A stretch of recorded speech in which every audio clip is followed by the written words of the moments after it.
할렐루야, 좋은 아침입니다. 오늘도 말씀으로 하루를 시작합니다. 슬기로운 아침 시간 욥기 15장 말씀입니다.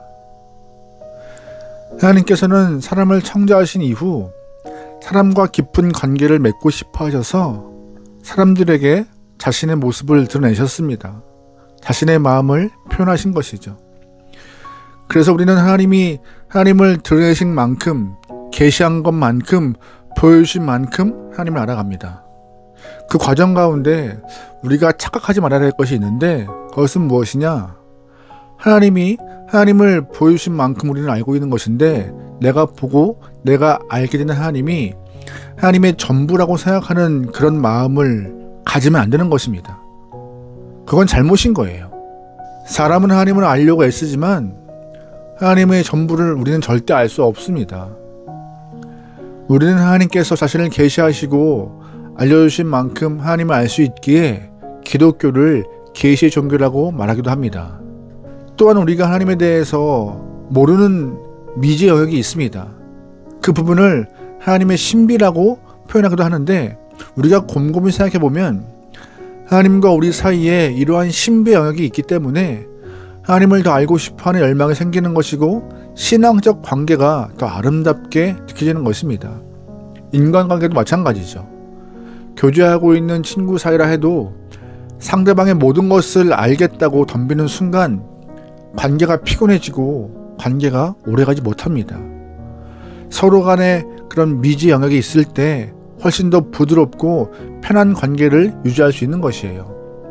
그렇다고 친밀감이 떨어지는 것은 아닙니다.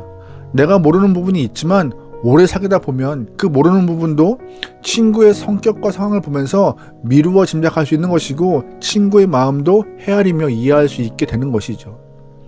하나님과의 관계도 마찬가지입니다.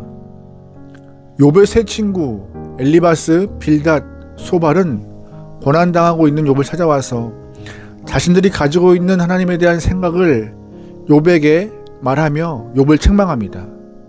욥의 친구들이 하는 말을 들어보면 하나님에 대해서 모르는 것이 없는 것처럼 말합니다. 하지만 하나님을 다 안다고 생각하는 것은 오해이고 교만입니다. 욥의 친구들은 욥이 당하는 고난의 이유가 죄 때문이라고 단정짓고 욥에게 회개하라고 몰아붙입니다. 자신들이 가지고 있는 잣대, 자신들이 알고 있는 하나님에 대해서 전부인 것처럼 말하며 욥을 책망하고 있는 것이죠. 엘리바스, 빌닷, 소발, 이 친구들이 한 번씩은 욥을 책망한 이후 욥은 12장부터 14장까지 자신의 감정을 토로했습니다. 오늘 본문 욥기 15장부터 2라운드가 다시 시작이 돼요. 무슨 말이냐? 다시금 엘리바스가 욥을 향하여서 책망하면서 몰아붙이고 있는데요. 전에 엘리바스가 욥을 대할 때 모습을 보면 나름 조심스럽고 부드럽게 상대했습니다. 그러나 두 번째 욥에게 이야기를 하고 있는 것을 들어보면은 이전과는 사뭇 다른 모습, 훨씬 강한 어조로 욥을 책망하는 엘리바스를 볼 수 있습니다. 7절부터 9절 말씀이에요. 내가 제일 먼저 난 사람이냐? 산들이 있기 전에 내가 출생하였느냐? 하나님의 오묘하심을 내가 들었느냐? 지혜를 홀로 가졌느냐?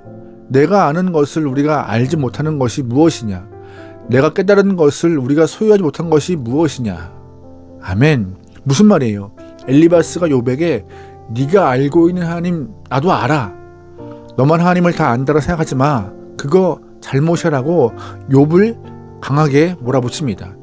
그러면서 엘리바스는 욥에게 그 이후에 말씀 이후에 하나님에 대해서, 자신이 알고 있는 하나님에 대해서 자랑하듯 쭉 늘어놓고 있어요.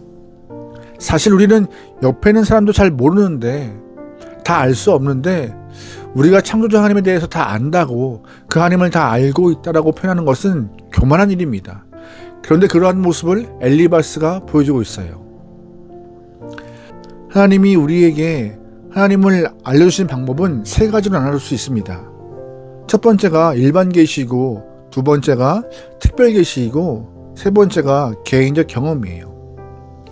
일반 계시의 대표적인 모습이 바로 자연이라고 말할 수 있는데, 하나님은 인간들에게 자신을 계시할 때 자연을 통하여서 하나님의 마음과 뜻을 알려주십니다. 또한 하나님은 자신을 알려주시는 두 번째 방법은 무엇이냐? 특별 계시라고도 해요. 그것은 바로 성경을 통하여서 하나님의 마음과 뜻을 우리에게 보여주시는 것이죠.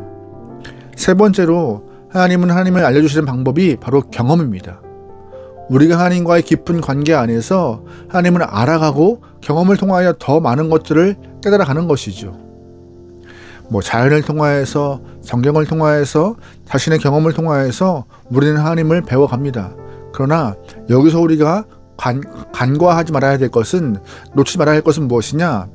다른 사람에게도 앞서 언급한 것과 같이 자연을 통하여서, 성경을 통하여서, 경험을 통하여서 그들 또한 하나님을 배워가고 알아간다는 것입니다.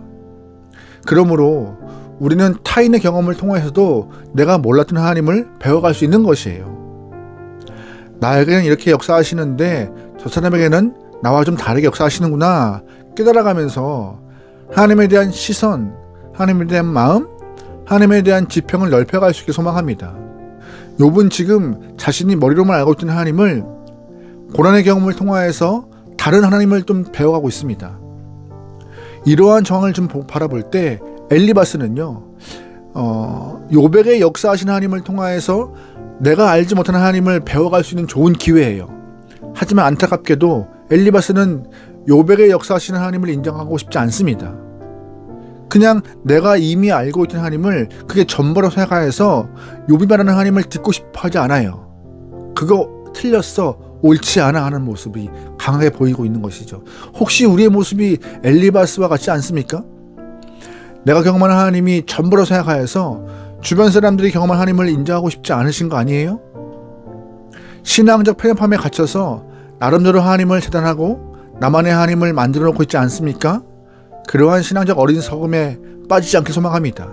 그래서 신앙의 간증이 중요해요. 내가 경험한 하나님을 넘어서 다른 사람에게도 아름답게 역사하시는 하나님을 들으며 하나님에 대해서 좀 넓은 지평을 갖게 되는 그런 간증이 참 중요하죠. 여러분, 주변 사람들의 간증을 통하여서 하나님을 향한 그런 시선과 알아감, 하나님에 대한 지평이 넓어지기 소망합니다. 또한 오늘 하루 내가 경험한 하나님, 내가 알고 있는 하나님을 드러내며 하나님의 높고 크심이 나를 통하여서, 우리를 통하여서 알려지기 소망합니다. 우리가 그렇게 증거하고 간증할 때 남들이 모르는 하나님의 이면을 우리를 통하여 또 볼 수 있는 것이에요. 우리가 그렇게 하나님을 더 드러낼 수 있는 하나님의 귀한 도구 될 수 있도록 있는 자리에서 우리의 입을 통하여서, 삶을 통하여서 하나님을 드러낼 수 있는 귀한 영혼 되기를 주의로 축원합니다. 아멘. 기도하시겠습니다. 하나님, 언제나 하나님 앞에서 겸손한 모습을 갖게 하소서. 하나님을 갈망하고 하나님을 알고 싶어하고 다른 사람의 신앙적 경험을 존중하며 하나님을 배워가기 위하여서 애쓸 수 있는 귀한 영혼에게 원하오니 우리의 심령 가운데 겸손한 마음을 허락하소서. 또 하나님을 증거하고 자랑케 원합니다.